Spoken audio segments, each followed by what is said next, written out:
Bom dia, nós somos do Centro Educa Mais Paulo VI da turma 102 e estamos aqui para apresentar o nosso projeto de intolerância religiosa. Nós estamos aqui no terreiro Nossa Senhora da Vitória para desmistificar alguns preconceitos em torno das religiões de matriz africana. Seu colar é de concha, seu vestido se arrasta na areia. Para começar a nossa entrevista, nós vamos começar fazendo algumas perguntas pessoais. Tudo bem para a senhora? Então, primeiro a gente vai perguntar o seu nome. Meu nome é Raimunda Nonata Monteiro Pinto, meu nome de santo é Mãe Nonata da Oxum. Estou na coordenação do Fórum Estadual de Mulheres de Axé, da Rede Nacional de Religiões Afro-Brasileiras e Saúde. Sou Ialorixá do terreiro Nossa Senhora da Vitória, aqui em Cajupe, onde nós estamos atualmente. E também faço parte da diretoria da Federação de Umbanda de Culto Afro no Maranhão. Quantos anos que a senhora tem? Eu estou completando, se o orixá me permitir, Deus, 60 anos agora no dia 19 de dezembro. Perguntar as religiões que a senhora trabalha, há quanto tempo que a senhora já está, tá bom? Eu me iniciei aos meus 17 anos, né, na Umbanda, e estou até hoje, porque é aqui que eu professo a minha fé. Então, eu faço parte do culto afro de matriz africana, aqui no São Luís do Maranhão, aqui em Cajupe. Umbanda é a minha prática, na realidade.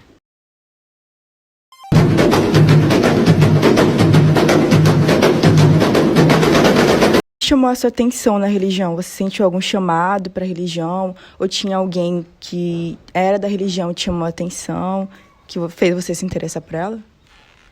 Não foi bem assim. Eu, aos meus 7 anos, eu já tive manifestações em casa, aos meus 13 anos também. E aos meus 17 anos, eu me encaminhei para levar minha irmã. Era uma irmã que eu tinha, que ela estava com problemas de saúde. Meu pai foi até um terreiro, e desse terreiro o meu pai me colocou para acompanhá-la nas 9 sessões. Né? E das 9 sessões, na segunda eu já estava toda eu mesma, a minha mediunidade aflorando. Né? Então fui por intermédio dela. Hoje ela não está nem mais na religião, mas ela está bem, graças a Deus. Mas ela professou ainda há muito tempo lá dentro da religião, mas até por questão de saúde ela não está mesmo diretamente lá. E aí eu entendi o caminho que me levou a chegar a esse terreiro, que era próximo da minha casa. Próxima pergunta é: a senhora tem algum tipo de receio sobre outras religiões por conta dos preconceitos vindos dela? Para mim hoje é tranquilo, porque eu tenho consciência, eu tenho sentimento, eu tenho pertencimento, né, dentro da matriz africana, então para mim é tranquilo.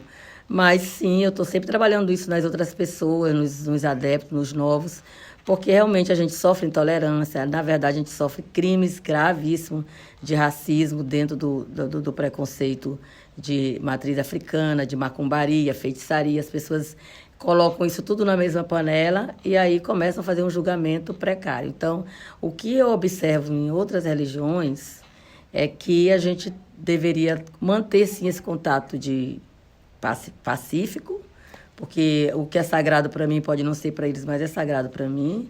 E o meu receio é que, em nome desse grande endeusamento que eles colocam aí, né, desse fanatismo, aliás, eu acho que eles cometam aí até crimes, como eles vêm cometendo, mas eu digo logo crime de morte mesmo. Esse é meu receio. Mas eu, dentro da minha religião de matriz africana, o que mais eu quero não é só que nós aqui de matriz estejamos bem, mas que o povo em geral, as pessoas em geral, o ser humano em geral, esteja fazendo suas práticas, esteja se sentindo bem aonde eles estiverem. Porque a gente não precisa estar dizendo que a minha religião é a melhor, que é aqui que você vai se sentir melhor, né? E por esse pensamento que eu tenho é que eu me dou bem com as outras religiões, consigo compreender, que levam o ser humano a isso, agora não consigo. Preciso que eles consigam entender que se eles estão fazendo algo que está prejudicando alguém, já sai do campo religioso, né? Porque a religião não é maltratar, não é atrapalhar, não é proibir, não é criticar, não é prejudicar, adoecer, né? Nenhuma pessoa. Amor ao próximo, né? O amor ao próximo, ele acho que ele tem que existir, porque se adentra aqui como adentrou agora, né? Um seminarista, um padre que vieram fazer a missa do divino no espaço, no local. Você me pergunta, eu precisaria desse reconhecimento de um padre, de um seminarista aqui, para poder abençoar o meu imperador, minha imperatriz, meu divino? Eu não lhe diria que sim, mas que era interessante para a comunhão das religiões, para o entender das religiões. Porque antes de eu ser de matriz africana, foi nos imposta a religião católica. E foi uma imposição.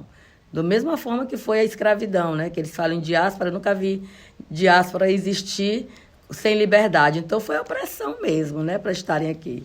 E aí, baseado nisso, é que eu consigo também discutir isso para que as pessoas compreendam que fazer bem ao outro, deixar o outro se sentir bem, é a melhor forma dele dizer eu estou com Deus. Para mim, a melhor forma é essa. Você acha que a sua perspectiva de vida, as suas escolhas e o modo que você vê a vida mudou muito depois que você entrou na religião e soube as coisas que são ensinadas ali dentro? Bastante, bastante. Eu até digo que se aos meus 13, 14, 15 anos eu tivesse essa mente, hoje eu teria sido muito mais feliz. Porque a gente jovem, muito impulsivo, muito agressivo, muito forte em tudo, querendo tudo em 5 minutos, e a gente não tem tempo de ser feliz. Então, o que eu vejo dentro da religião? Nenhuma pessoa, nenhum ser humano entra no terreiro para ele não sair modificado. Ele tem que sair modificado, tem que sair transformado, né? A gente entende que há uma transformação, uma vivência, um espaço onde não tem preto nem branco, onde não tem rico nem pobre, onde não tem doutor nem cozinheira, onde tem manicure e nem médico. Aí a gente consegue ver onde cada um pode pegar sua vassoura num espaço externo e fazer sua limpeza, independente de cor ou de posição social. Onde todo mundo come da mesma comida do axé, da mesma comida do santo.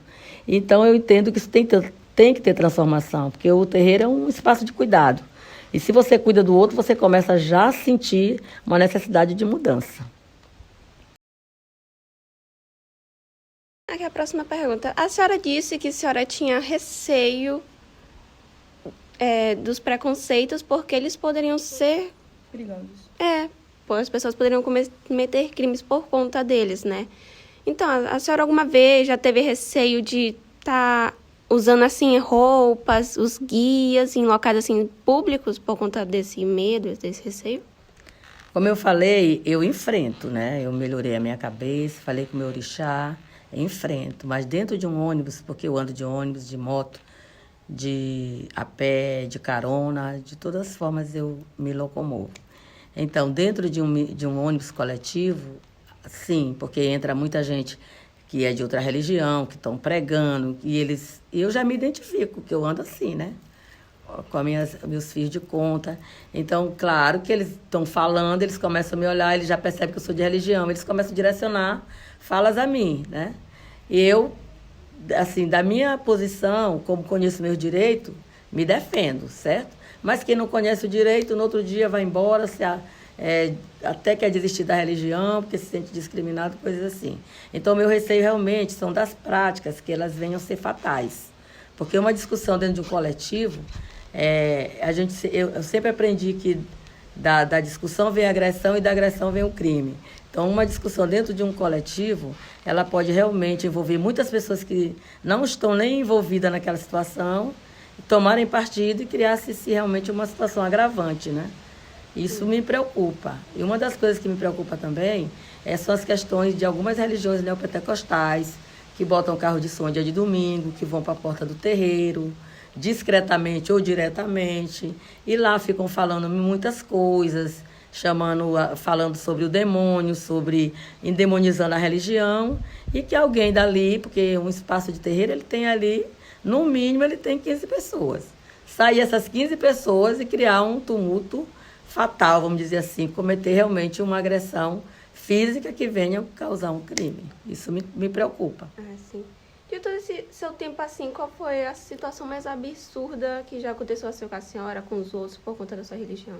Olha, comigo mesma, até falava há pouco, que eu, graças a Deus, ainda não tive nada diretamente a mim, mas também não vou esperar acontecer para poder tomar iniciativa. Então, eu estou no movimento de terreiro, com os povos de terreiro, com alguns coletivos que estão junto. Sou da RENAF, sou do Fórum de Mulheres, então estou sempre representando o povo de terreiro nessas questões. E o que mais a gente tem visto são absurdos gravíssimos. Inclusive, na casa de Pai Nery, ele estava lá num domingo com os filhos de santo, lá está um carro na porta endemonizando. Alguém vem e diz para ele, Você é uma pessoa ótima, saia disso, Deus lhe quer. Alguém vem e diz para ele, você quer aceitar Jesus. Tem o caso também de pai Joãozinho da Vila Nova, que no espaço dele físico, o povo foram para lá e começaram a demonizar ele lá de frente à casa dele, era dele o espaço. Então as pessoas não têm limite quando estão falando de religião, porque eles se tornam fanáticos e esquecem de cuidar do ser humano. Então são situações gravíssimas. E para mim, agora maior, foi o rosto de Iemanjá, que foi atingido lá na Praia do Olho d'Água. E para mim atingir o rosto quer dizer muito mais do que eles fizeram. Porque eles subiram, quebraram o rosto da imagem, e é um monumento na Praia do Olho d'Água muito antigo, e houve isso, né? Quebraram o rosto.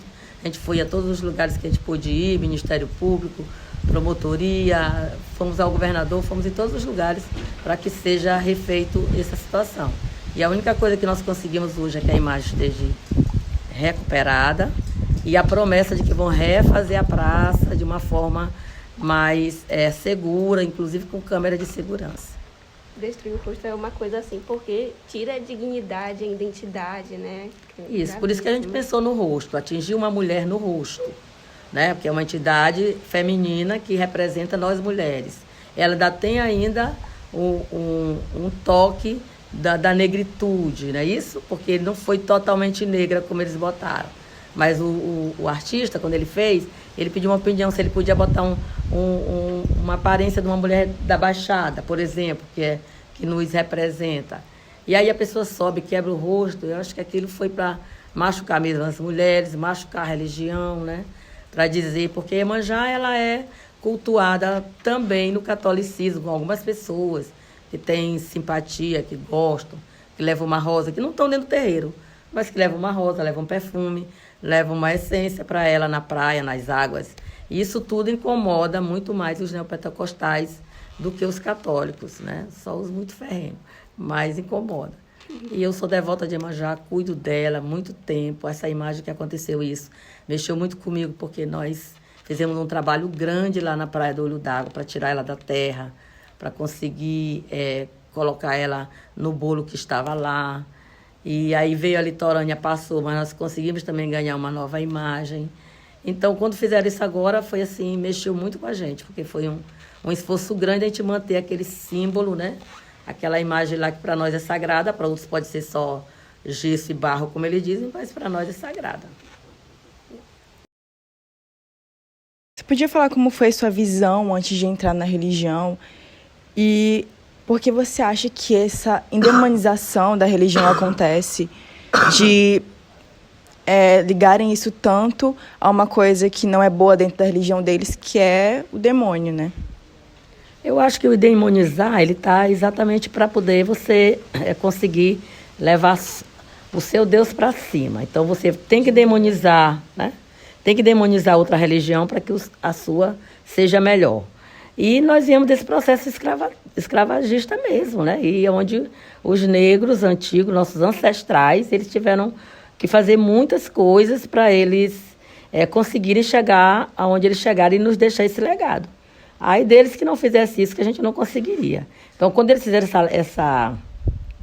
todo esse movimento nas senzalas, nos quilombos, para manter a religião deles escondida, destacar do outro para conseguir sobreviver, porque tudo é uma questão de sobrevivência, eles também deixaram, tem o bônus e o ônus, deixaram essa dificuldade para nós, que foi de estar à frente declaradamente. Isso ficou muito tempo escondido, né? Muito tempo no passado, muita gente fazendo no particular, muitas pessoas entendendo que não podiam se declarar nem se pertencer, então ficou esse segredo muito endemonizado, né? Porque é por isso que hoje eu, Mãe Nonata da Oxum, faço questão de colocar muitas coisas abertas, porque a religião ela tem coisas lindas, né? Ela não é a melhor, nem a pior. Ela é uma religião de práticas sagradas, que está para o acolhimento, para o cuidar. E aí tem todo mundo fazendo o que quer, como quer, do jeito que quer. A gente não vai interferir, porque não temos essa responsabilidade tanto assim. Mas, porém, o endemonizar, para mim, que até hoje acontece, é só essa a ideia. É tirar fiéis daqui e botar para cá. Onde é que estamos nós? Vocês andaram bastante para chegar aqui. Estou numa zona rural, mas se você quiser chegar numa igreja neopentecostal, você pode ir à Rua Grande, você pode ir à avenida principal da cidade operária que você vai encontrar, porque são centros comerciais. Então, há a diferença, né? Por que nós viemos para cá? Por que eu saí da cidade operária? Realmente eu queria espaço, mas por que eu saí? Porque não ia demorar muito, a proporção que a casa fosse crescendo. Eu tenho incômodos, né? Pessoas se incomodarem com o barulho, com a questão do toque e outras coisas mais. Eu não tive. Se tiveram algum motivo, não conseguiram falar comigo porque eu já estava lá desde 1985, na cidade operária. Então, já chegaram, já me encontraram. Mas é com certeza isso. Então, os terreiros migram para a zona rural, as igrejas neopentecostais migram para o centro comercial. Só isso aí a gente já compara e já vê qual é o intuito de cada um, né? Até porque essas religiões elas não sofrem nenhum tipo de preconceito em questão de violência. Então, isso deles ficarem num local que é para todos é seguro para eles, não é seguro para as pessoas da religião, da sua religião. Com certeza. Nós temos um terreiro lá na Rua do Sol, né? Temos algumas pessoas em locais um pouco mais estratégicos. Mas, assim, eles dizem que sofrem, né? Eu queria até frisar isso. Eles dizem que sofrem também intolerância, que algumas pessoas também já começaram a se posicionar com relação a eles. Mas é muito mais tranquilo e também a questão, eu não sei como consigo dizer isso para vocês, mas é uma questão também se eu estou lá na Rua Grande e sou de terreiro e sou macumbeira, é uma coisa. Se eu estou lá na Rua Grande e sou de religião neopentecostal, é status.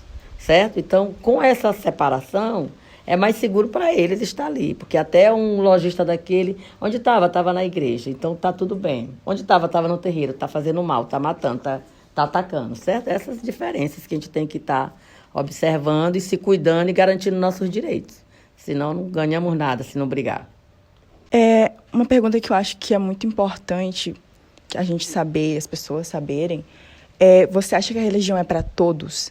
Porque a gente sabe que todo mundo tem entidade, todo mundo tem a questão da proteção, mas tem pessoas que a missão delas talvez não seja dentro da religião. Você tem essa visão? Você acha que a religião é para todos ou só para quem pode? Não, eu sou a favor do livre-arbítrio. Eu acho que eu posso ser um médium e posso não ter nunca querido assumir aquilo ali, certo? Eu tenho amigas pessoais que estão lá dentro da igreja neopentecostal, católica, e que eu digo que elas estão cumprindo a sua missão espiritual lá, da forma como elas estão, né? Cuidando da espiritualidade delas, cuidando de alguém, porque graças a Deus e a Orixá, em todas as religiões tem pessoas boas, pessoas de bom coração, pessoas que estão com o intuito positivo lá dentro. Então, eu acho que tem um livre-arbítrio, sim. A mediunidade, há uma diferença que uns não acham que todo mundo é médium, eu também não acho. Eu acho que todo mundo tem sua espiritualidade. Porque nós, dentro das nossas práticas, nós temos médio de incorporação, temos médio de visão, temos médio de intuição e temos médio que são... eles não precisam incorporar, mas eles são médios, cuidam dos seus protetores. E o cuidador protetor, ele está ligado, minhas queridas, no sentido do fortalecimento mesmo, individual, de cada um e para o coletivo do espaço, né? Então, o cuidado do protetor é isso. Porque eu tenho que cuidar? Sim. Você está cuidando de uma força que também vai cuidar de você. Você está se fortalecendo por dentro para que esse fortalecimento entre a você. Então, dessa forma, a gente entende que a mediunidade, isso que você perguntou com relação o livre-arbítrio das pessoas terem que a religião ser para todos ou não, eu acho que será para todos aqueles que se encontrem lá dentro desse espaço. Se não se encontrar, não adianta. Obrigada. Uma pergunta que eu acho que, se você pudesse definir a religião e todo esse tempo que você tem na religião, se você pudesse definir em 3 palavras, quais seriam? Olha, em primeiro lugar, eu sou fé, força e coragem, que esse é meu caminho, fé, força e coragem, sempre, né? Assim que eu me defino, com fé, com força e com coragem para seguir. E com relação a questões religiosas, para o caminho das pessoas caminharem por dentro dessa religião, eu acho que elas deveriam ter exatamente fé, força e coragem para enfrentar os desafios que a religião coloca a elas. É assim que eu penso. Obrigada. O nosso projeto ele vem aqui para desmitificar esses preconceitos sobre as religiões de matriz africanas. Tem como a senhora assim falar a diferença entre a Umbanda, né, que é a senhora, e o Candomblé, tambor de mina? Eu posso falar da Umbanda, né? Porque o que acontece com a Umbanda, que é a vamos dizer que é a debutante aí da religião, né? Que é a mais nova, né? Entre todas. Então, o que a gente vê na Umbanda? Nós recebemos a liberdade de ter o nosso culto, eu digo de Exu a Oxalá, né? Das entidades nas 7 linhas, que é as entidades de caboclos, né? De encantados, pela força das águas, pela força do rio, pela força do mar, pela força da mata, né? E também da própria encantaria que o nosso Maranhão fala, né? Que o nosso Maranhão responde muito na encantaria. Então, o tambor de mina ele está vinculado diretamente aos voduns, né? Ele veio pela nossa casa matriz, que é a Casa das Minas, e a Casa de Nagô também, que são 2 nações diferentes. Então, eu diria para você que a Umbanda trabalha em linhas, a Mina trabalha em famílias e o Candomblé trabalha em nação, certo? Então, são essas as diferenças mais fortes. O Candomblé é o mais novo aqui, não sei se já tem 40 anos, 50, mais ou menos por esse caminho, o Candomblé. E a Mina não, é raiz mesmo. Então, não tem como um tambor de Umbanda não sofrer uma influência de uma coisa que já existia aqui na Terra, certo? E no final das contas, aqui para nós maranhenses, que temos um nome lá fora muito grande, eu não sei por que a gente não desponta, porque lá fora o povo fala muito do Maranhão com relação à parte espiritual, a gente tem realmente essa diversidade e esse interlace. Porque a cura que o tambor de mina faz, nós, enquanto Umbanda, já praticamos, que nós trabalhamos com maracá, com nossos índios, com nossos caboclos, né? Inclusive, aqui eu tenho a roda de Umbanda, que é ali, aquela casa, que é a oca do índio, né? Que a gente chama de oca, mas eu fazia de palha e depois aqui teve espaço, eu fiz. Né? Então, essas práticas, elas são diferenciadas, mas elas se chegam, né, na própria ancestralidade. Porque para ter tudo isso, houve toda uma ancestralidade que nos conduziu para isso, né? E aí há quem fale de Umbanda branca, há quem fale de magia branca, magia negra. Eu acho que só tem magia, né? Ela não é nem branca nem negra, né? Ela é magia, ela não é mágica, ela é magia, né? É manipulação de energias, né? São forças que se movimentam a favor, ou daquilo que você quer bom, ou daquilo que você prefere que seja ruim. Aí vem de novo o livre-arbítrio, né? Mais ou menos assim. Tem como a senhora também, assim, falar, mostrar um pouco das entidades que vocês cultuam, trabalham? Olha, aqui no terreiro, assim, falando da minha casa, primeiro de orixá, a casa é de Xangô com Oxum. Xangô é meu primeiro orixá, Oxum é minha segunda orixá, certo? E a minha terceira orixá é Iansã, certo? Então, esse mês de dezembro nós estamos Não tem como eu fazer tudo isso se eu não cultuar o Senhor de todas as coisas, que são os pais dele, que é o nosso pai Oxalá, tá? Bem aí. Iemanjá nem se fala, Senhora das Cabeças, vocês já viram aí que ela tem um espaço reservado aí, né? Ali tá simbolizado ali, Senhora Iemanjá, Senhora Oxum e Senhora Iansã. E aí acabou com a Mariana, que tá ali, né? Que é a nossa grande encantada da casa. Assim, se eu for definir a minha linha de atuação aqui, nesse terreiro aqui de cima, seria Seu João Guará, né? Dona Chica Baiana, Dona Mariana, Princesa Menina e Menino Buliçoso, que é um herê. Esses são minhas correntes principais aqui de cima do terreiro. Lá na corrente que é de Dona Maria Padilha, né? O meu Exu é Senhor Exu Lonã, que é o Senhor dos Caminhos, e traz Dona Maria Padilha, que é a minha grande mensageira, que foi quem aos 17 anos já me tomou, já me cuidou, já me protegeu, já me ensinou, já me orientou em tudo que foi possível, já me deixou para mim ser essa mulher guerreira mesmo, ir à frente, é bem isso que ela faz, né? Coloca as mulheres numa posição de comando, de liderança, de empoderamento, de autonomia, né? Bem exatamente isso. E o Senhor tranca a Rua das Almas, que caminha junto com ela. E aí nós, enquanto terreiro, não dá para cultuar só essas correntes principais da Mãe de Santo. Precisamos ver a linha toda dos filhos. Então aqui já tem uma diversidade muito grande, porque já tem os filhos que também precisam ser cuidados e cultuados sobre isso. Agora, o sincretismo de cada um tem muita ligação, né?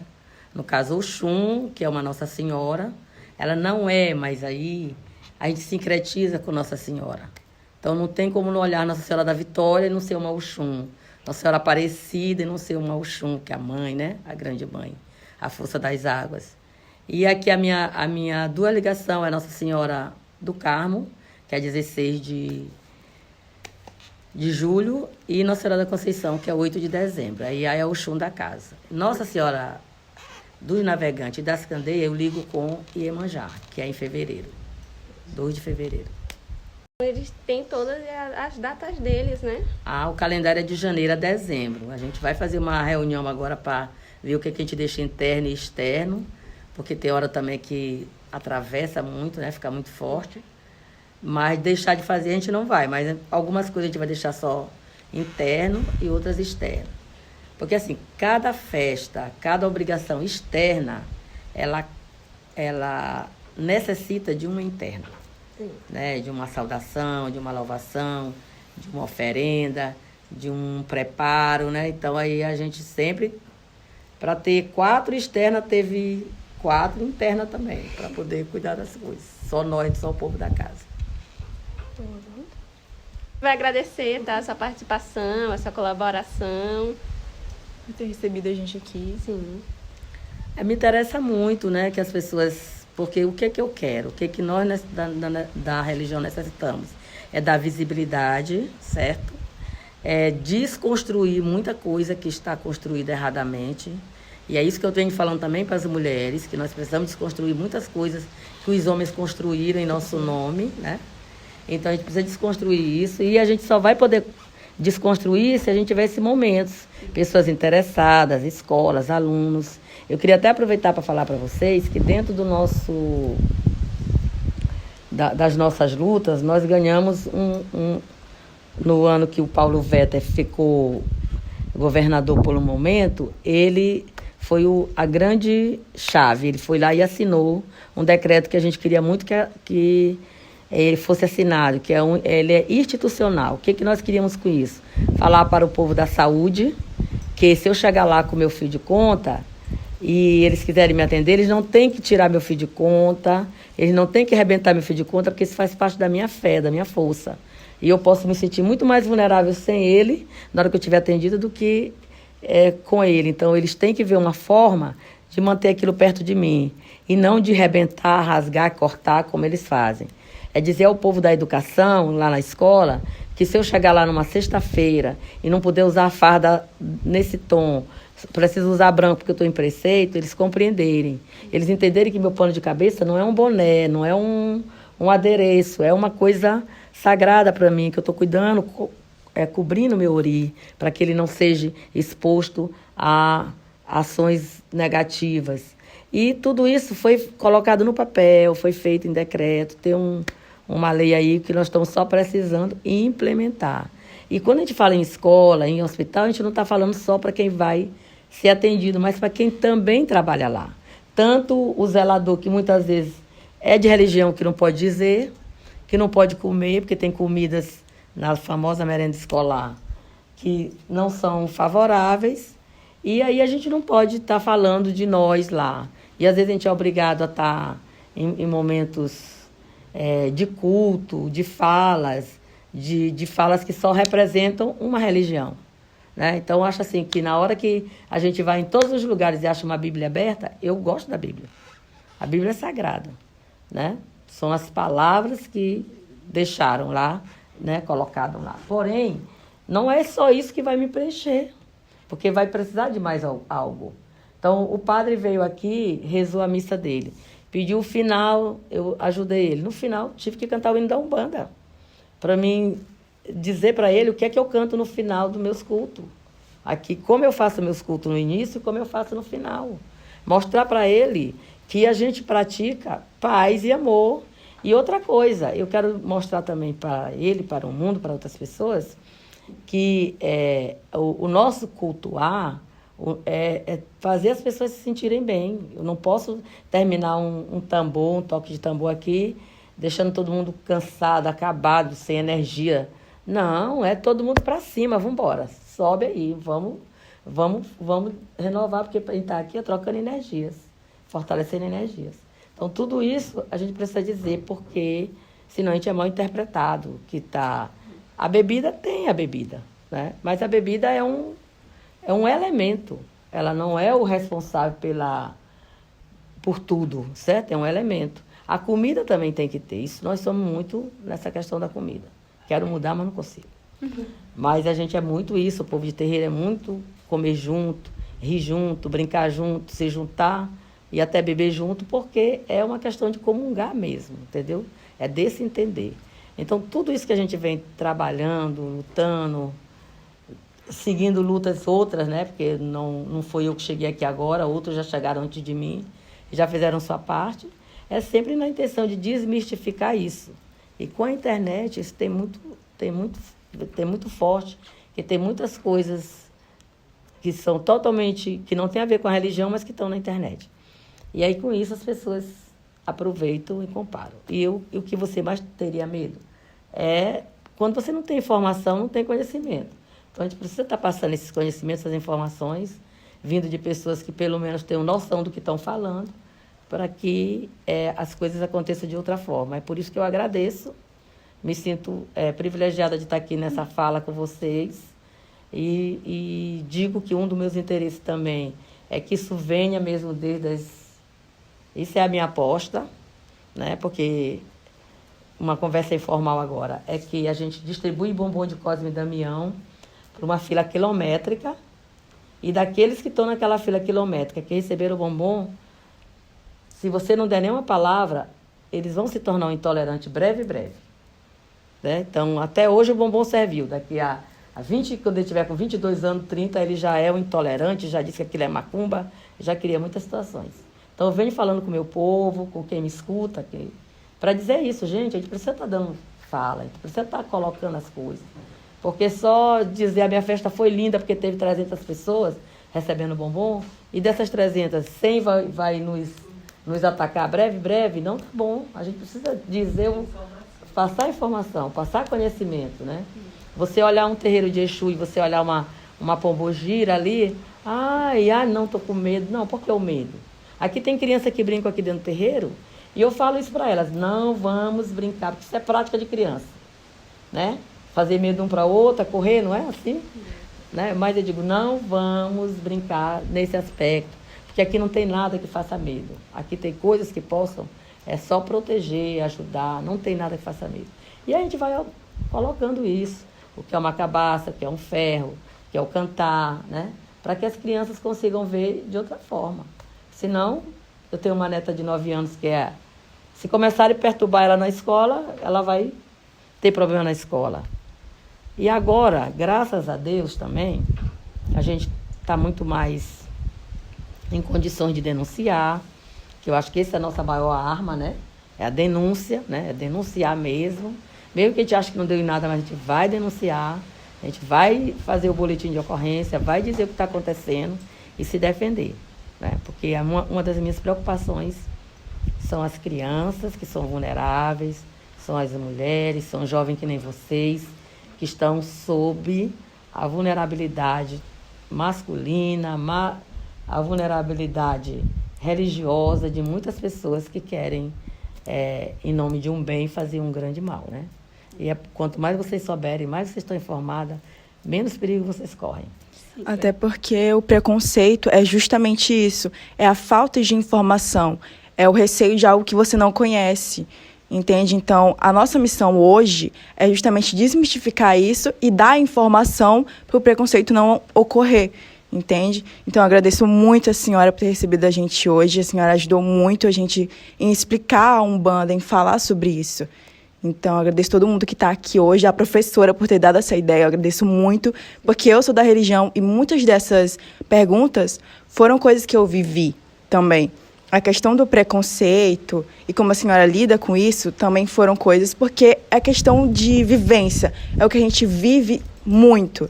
Então, muito obrigada a todo mundo que está aqui. Quer falar alguma coisa? Não. Então é isso, gente. Obrigada e bom dia.